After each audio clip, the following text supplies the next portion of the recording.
कहते हैं Newton's law of motion, मतलब लॉज ऑफ मोशन के कुछ MCQs यहाँ पे अच्छे खासे।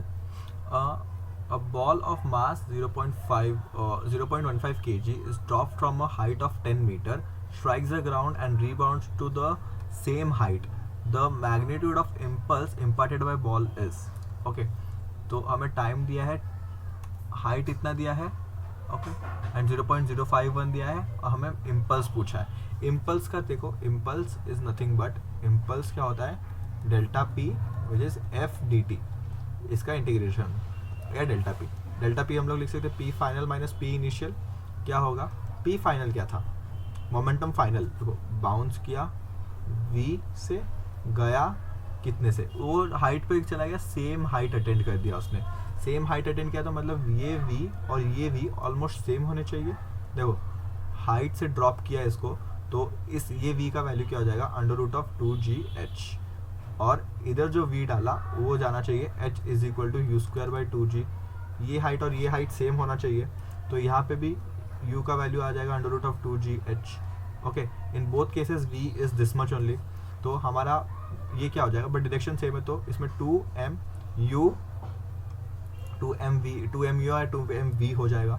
2 इंटू मास कितना है 0.15 kg, इंटू यू का वैल्यू क्या है 2 इंटू 10 इंटू 0, वेलोसिटी कितना है अपना, सॉरी हाइट 2gh ना, हाइट इज 10 मीटर्स। ओके, तो हमें दिया 2 इंटू 0.15 इंटू 10 बाहर आ जाएगा √2। अगर हम लोग 10 को इससे मल्टीप्लाई करें तो 1.5 इंटू 2 हो जाएगा। ओके, 1.5 इंटू 2 हो जाएगा ये, इंटू √2, ये आ जाएगा 3√2। ओके, तो अगर हम लोग देखें 3√2 क्या होगा, 3 इंटू √2 इज 1.414, 14 3 आता है 4.2 आसपास, तो आपका आंसर आ जाएगा सी। थोड़ा ब्लर दिख रहा है बट चलो ठीक है, माफ कर दो इसके लिए। A particle moving with velocity is acted by 3 forces shown in the figure of PQR। Velocity of the particle is, देखो 3 फोर्सेस एक्ट किए हैं, एक इधर, एक इस डायरेक्शन में, एक इस डायरेक्शन में और एक इस डायरेक्शन में। तीनों फोर्स आपस में, अगर ये तीनों कोई भी फोर्स आपस में ऐसा क्लोज्ड पॉलीगन बनाते हैं तो उनका एफ नेट क्या होता है, मतलब उनका F net is 0। F net 0 है तो ए नेट भी 0, तो ए नेट 0 है तो पार्टिकल का velocity remains constant with respect to time, change ही नहीं होगा।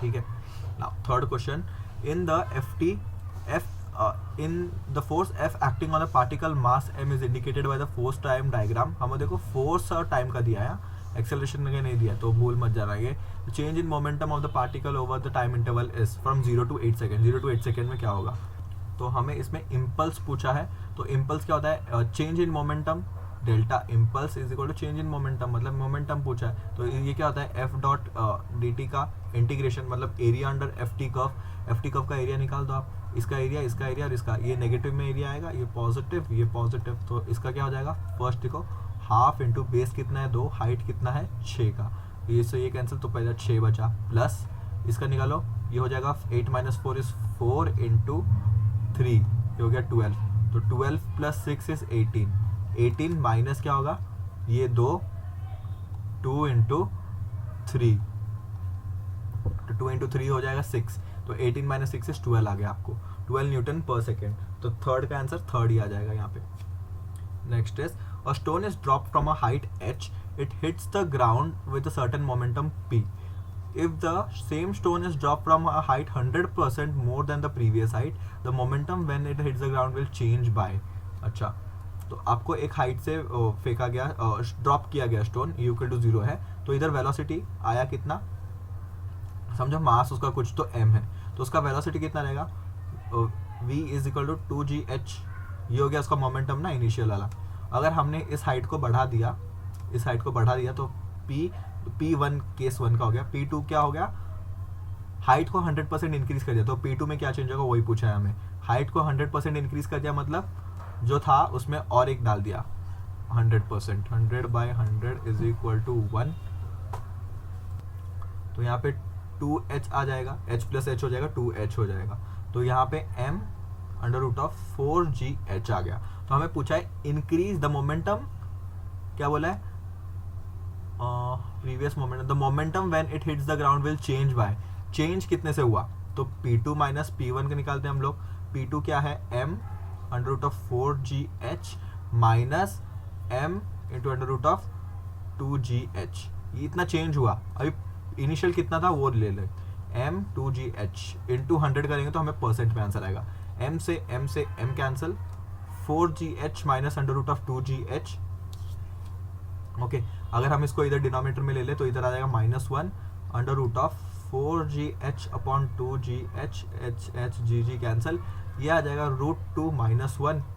ओके, इधर जाएगा 2, √2 बचा, √2 -1 इंटू 100। √2 क्या लिखते हैं हम लोग, 1.414 -1 इंटू 100, तो 0.414 इंटू 100, तो 41% का चेंज आ गया। तो आपका ऑप्शन नंबर बी करेक्ट हो जाएगा इसमें। नेक्स्ट इज 5th क्वेश्चन देखो, a body of mass m hits normally a rigid wall with a velocity v, bounces back with the same velocity, the impulse experienced by the wall is। impulse कितना होगा, impulse would be delta p which is 2 into mv। आप direction sign लगा के देखो, आपको 2 mv ही मिलेगा। तो 5th का डायरेक्टली आग बंद करके आप सी लिख के आ जाओ। Okay, a body under the force action of force this much requires an acceleration of 1 meter per second square, the mass of the body is। f क्या होता है, f is equal to m into a, m क्या हो जाएगा, f by a। f क्या हो गया, 6i, हमें मास ऑफ द बॉडी पूछा है ना, 1 मीटर पर सेकेंड स्क्वायर है उसका एक्सेलरेशन।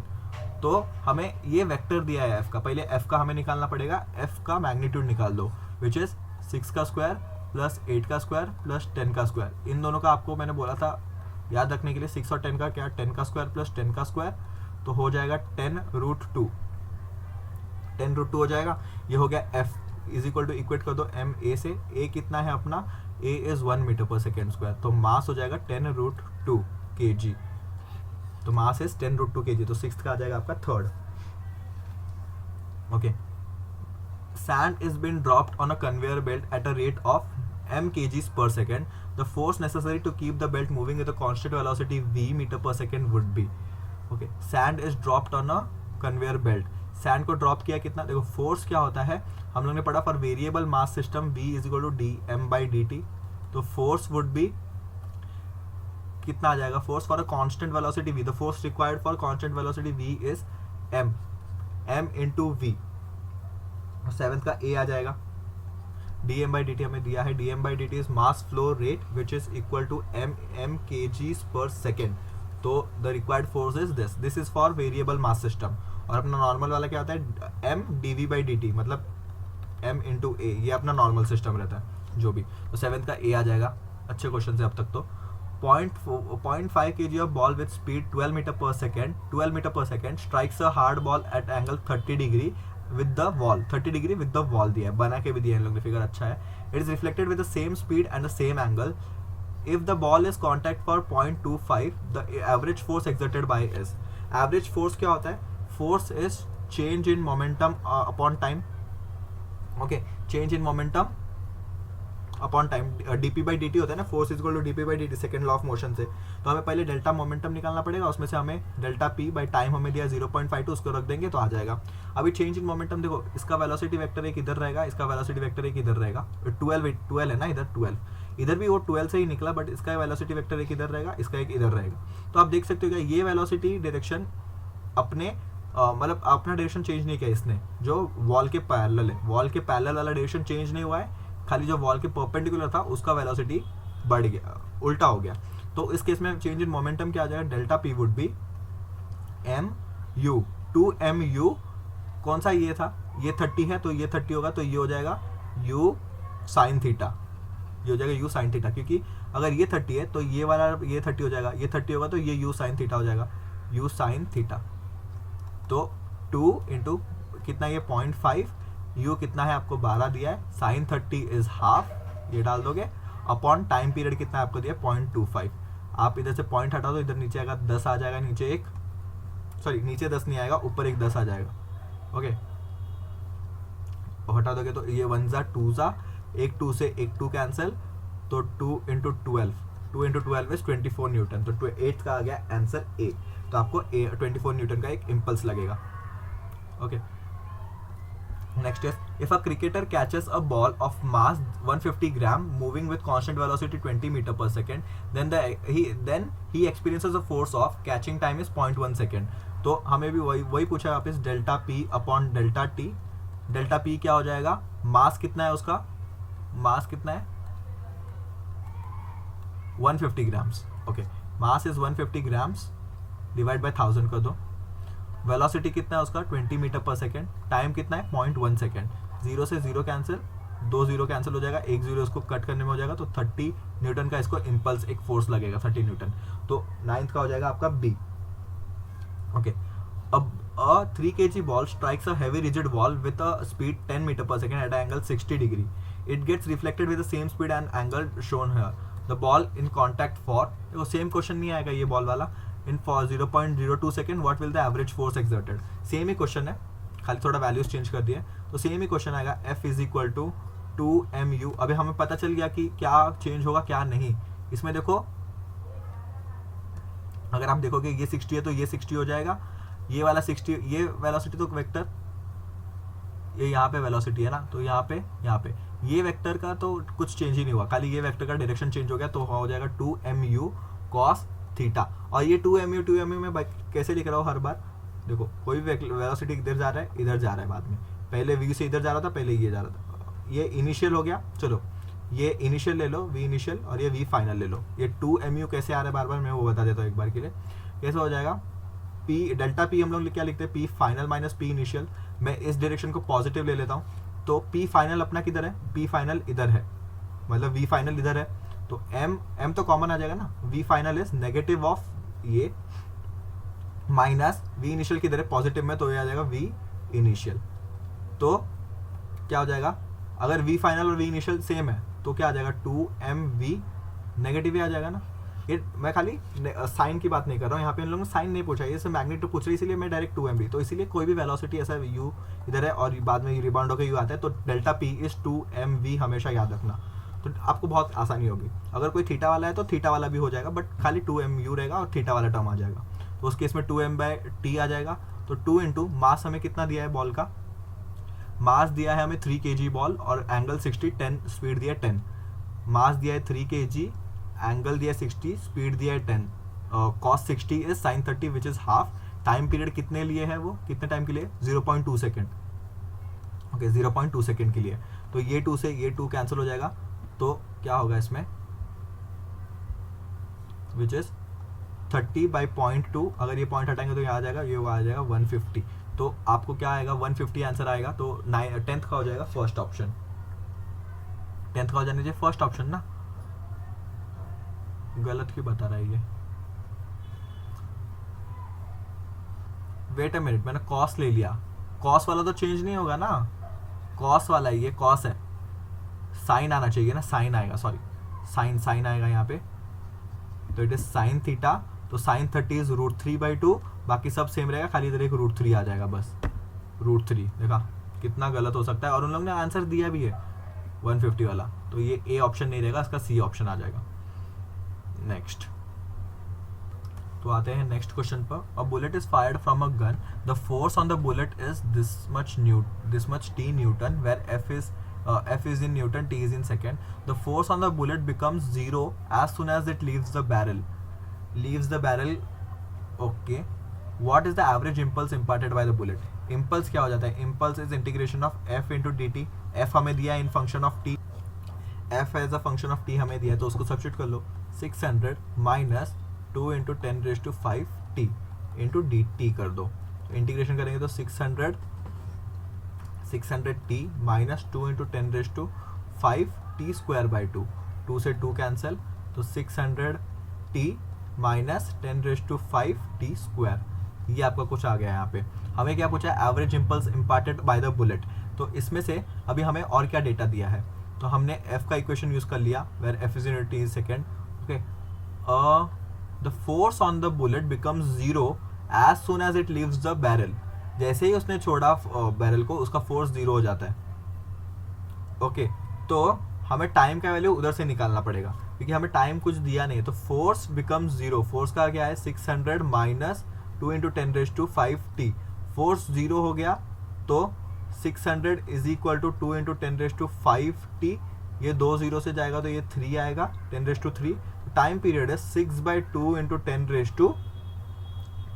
तो टाइम पीरियड की जगह पे ये रख देंगे हम लोग इस केस में 600 इंटू 6 इंटू 2 इंटू 10⁵। 10⁵ है, ये 3 गया तो इधर के 2 0 चले जाएंगे तो ये हो जाएगा 36/20 माइनस 10⁵। 10⁵ के जगह पे क्या आ जाएगा टी स्क्वायर मतलब 36/4 इंटू 10⁵, ये हो जाएगा ना। तो ये 5 चले जाएगा तो नीचे 10 बच जाएगा तो इधर हो जाएगा 36 माइनस अपॉन 20 माइनस 36/40 हो जाएगा यहाँ पे। अगर मैं इसको 2 से मल्टीप्लाई कर दूँ ऊपर नीचे तो ये हो जाएगा 72 माइनस 36/40। तो ये 72 माइनस 36 36/40 36/40 4 10 4 9 आएगा मुझे 0.9 न्यूटन। तो इसका हो जाएगा फोर्थ डी आंसर। देखो मुझे ये पता नहीं था, ये मेरे लिए भी नया सम था, क्योंकि देखो ऐसे टाइप के सम मैंने बहुत रेयर देखे। क्योंकि देखो इसमें जो बताया गया, देखो इम्पल्स निकालना ये एक ही फॉर्मूला है मुझे पता है, एक फॉर्मूला है। अभी इसमें टाइम का वैल्यू चाहिए। टाइम का वैल्यू जब भी हमें नहीं पता तो हमें इन लोगों ने बोला है कि force of bullet become 0 when this leaves this. Okay, तो इस केस में हम लोग ने मैंने दिमाग लगाया कि इसमें टी का एक ही ये है। अगर मैं इसको 0 से इक्वेट करूंगा तो ऐसा आ सकता है। तो उस केस से मुझे ये आइडिया लग गया कि हाँ ये हो सकता है। बहुत पुराना क्वेश्चन बट बहुत अच्छा क्वेश्चन। देखो ओल्ड इज गोल्ड बोलते हैं ना, तो पुराने क्वेश्चन बहुत अच्छे हैं। इस बार के तो अभी तो कुछ भी आते हैं। देखो इजी क्वेश्चन, देखो इसको, ये क्या मोमेंटम कंजर्व करना है खाली ऊपर नीचे। 5000 kg rocket is set in a vertical fringe, okay, vertical firing. The exhaust gas is 800 meter per second. To give an initial upward acceleration 20 meter per second, the amount of gas ejected per second to supply the needed thrust would be. देखो हमें क्या बोला है, upward acceleration of 20 meter per second. देखो rocket expulsion is a वो क्या बोलते हैं वो वेरिएबल मास वाला कंसेप्ट। ये समझो कि रॉकेट है अपना, ओके, अपना इंडिया का फ्लैग लगा देते हैं, मंगलयान वाला फील आएगा आपको। तो ये अपना रॉकेट है, इसका ऊपर एक्सेलरेशन क्या है, एक्सेलरेशन इज 20 मीटर पर सेकेंड। इसको थोड़ा बाजू में साफ कर देते क्योंकि मंगलयान के बाजू में कचरा रहेगा तो अच्छा नहीं लगेगा ना। तो वेट, यहाँ पे हम लोग देखते हैं रॉकेट एग्जाम्पल ना।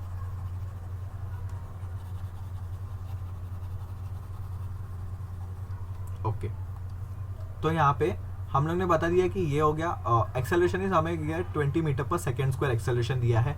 मास ऑफ द रॉकेट कितना है, मास वर्टिकल से डाउन लगेगा 5000 kg। 5000 kg मतलब पूरा ग्रेविटेशनल फोर्स जी के mg वेट लगाएंगे तो ये आ जाएगा इतना। फिर हमें पूछा है कितना थ्रस्ट आना चाहिए, थ्रस्ट कितना आना चाहिए, सो दैट F क्या हो जाएगा v dm/dt। थ्रस्ट इतना आना चाहिए ताकि ये एक्सेलरेशन इतना चले। तो F minus M G would be equal to m into A. तो F is equal to M G plus A आना चाहिए। ओके, m कितना दिया है हम अभी सॉल्व करेंगे। F पहले F m का वैल्यू डाल दो 5000, g कितना दिया है हमें, g is given as 10 plus a कितना दिया है 20। तो अगर 5000 इंटू 30 करेंगे हम लोग तो 15 इंटू 10⁴ आ गया अपना, ये फोर्स आ गया। तो ये फोर्स किसके इक्वल होगा, v dm/dt के। हमें dm/dt ही निकालना है। तो 15 इंटू 10⁴। अगर वेलोसिटी को मैं इधर नीचे लेके आओ तो वेलोसिटी का ये क्या दिया है 800 मीटर पर सेकेंड। 2 0 से 2 0 चला जाएगा तो ये बचेगा 100। तो 15 इंटू 100/8। 2 से डिवाइड करूंगा इसको तो 50, 2 से डिवाइड करूंगा 4। ओके, नाउ अगर मैं इसको 4 से डिवाइड करूं तो क्या आ जाएगा, 4 1 12.5 आएगा, आई थिंक सो 12.5 आ जाएगा। तो 12.5 इंटू 15 क्या आ जाएगा इसका वैल्यू, 12.5 इंटू 15, 5 5 25, लास्ट डिजिट तो 5 आ रहे हैं सब में। मल्टीप्लाई करके देगा क्योंकि हम कुछ तुक्का नहीं लगा सकते इसमें। 125 इंटू 15, 15 5 75, 15 2 30, 30 प्लस 7 37, 15 1 15, 15 प्लस 3 18। तो इधर एक पॉइंट आ जाएगा 187.5। यस, डॉट आंसर यही आया है। तो 12th का आ जाएगा आपका बी आंसर। ओके, तो मंगलयान मिशन सक्सेसफुल हो गया आपका।